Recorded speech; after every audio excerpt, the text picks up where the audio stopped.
My name's Melissa Lacroix. Most of the team calls me, or I go by Mel. First mistake. All right, my role with the team is lead IST and lead physiologist. IST stands for Integrated Support Team. So, with Wheelchair Rugby Canada here, we have a wide range of IST involved in the program, and the IST is there to support the program, the athletes and the staff in all areas of sports science and sports medicine. So, that it could include but doesn't limit us to, nutritionists, paramedical, so like athletic therapists or physicians, sports medicine staff, and then we have mental performance coaches, strength and conditioning coach, sports analytics, so performance analysts. We really want to work together as what we call a transdisciplinary team. So what that means is essentially the staff as a whole is working together, collaborating, have a really strong understanding of each other's areas of expertise, but we're working together on solving problems or helping the athletes perform and stay healthy. So sports science, the way I see it is that we're constantly evolving. The sports are always evolving, athletes evolving. So we need to be able to stay on top of research and innovation and being able to analyze and test if and how we're improving as a team, as athletes, and why we're improving and where we can make adjustments and help the athlete as a whole. So I do think it's really important. I obviously love data and collecting as much as possible, but I also realize that data is just numbers on a spreadsheet or numbers on a paper.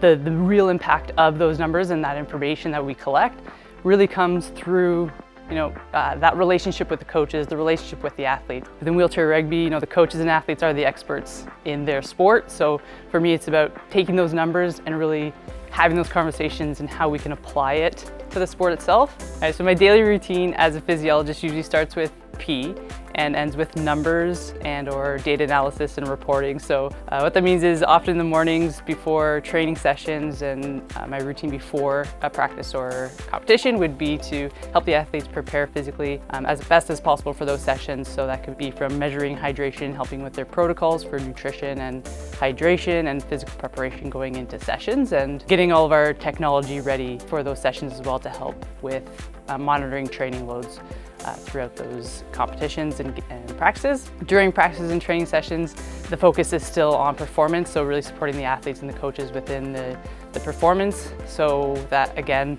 goes to the physical prep side of things with fueling and hydrating, and given a lot of the athletes in the program have a spinal cord injury and have some sort of impairment to their thermoregulation system, a lot of my role within competition and training is to help with the cooling strategies. Following competition or training, the main focus quickly turns to recovery. So helping the athletes with their recovery for the next session as quickly as possible, and helping the coaches with preparation for the next training session and competition. So that usually ends with, my evenings usually end with data analysis. So downloading all the data and information from those practices and analyzing it and creating reports for the coaches. So I'm coming into my 10th season with the program.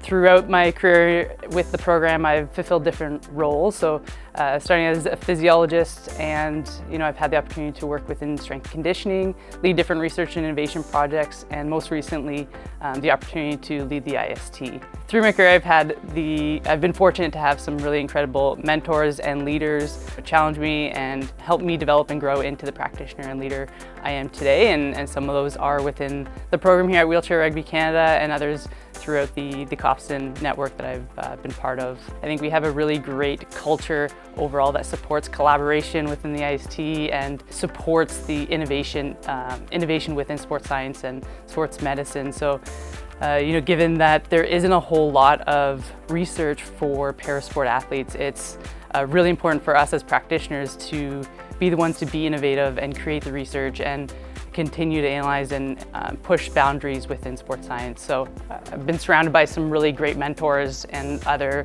experts that continue to help me grow and push me. And growing up as an athlete, I was always really interested in training. Going into college, I went into athletic training as my background, as my undergrad. So had gone through a lot of injuries as an athlete myself. And so the athletic therapy side was really interesting to me to learn how the rehab process and return to sport worked. And then from there, I think that training side was even more intriguing. So beyond just the injuries, how to return to sport, and was always interested in the internal systems of how things work and why things work. So I continued on with my master's in physiology, and then had that opportunity after my master's to work in sports science lab at Canadian Sport Institute Pacific, where I learned a little bit more of that applied side of physiology, and really loved the challenge of constantly learning and being innovative. The advice I'd give to any young practitioner coming into sports science and physiology, I think the biggest thing is coming in and learning the sport that you're working with, and learning the athletes, and really involving the athletes in the process, and the coaches in the process of any data collection or testing you're doing, any type of intervention is always learning the sport and the athletes and that relationship piece. And then I also think as a practitioner, it's important to have a wide range of skills. So not only having your small area of expertise, but really understanding what all of the other areas of sports science and sports medicine. That's where I would definitely say, have your area of expertise, but then go on and try to learn as much as you can of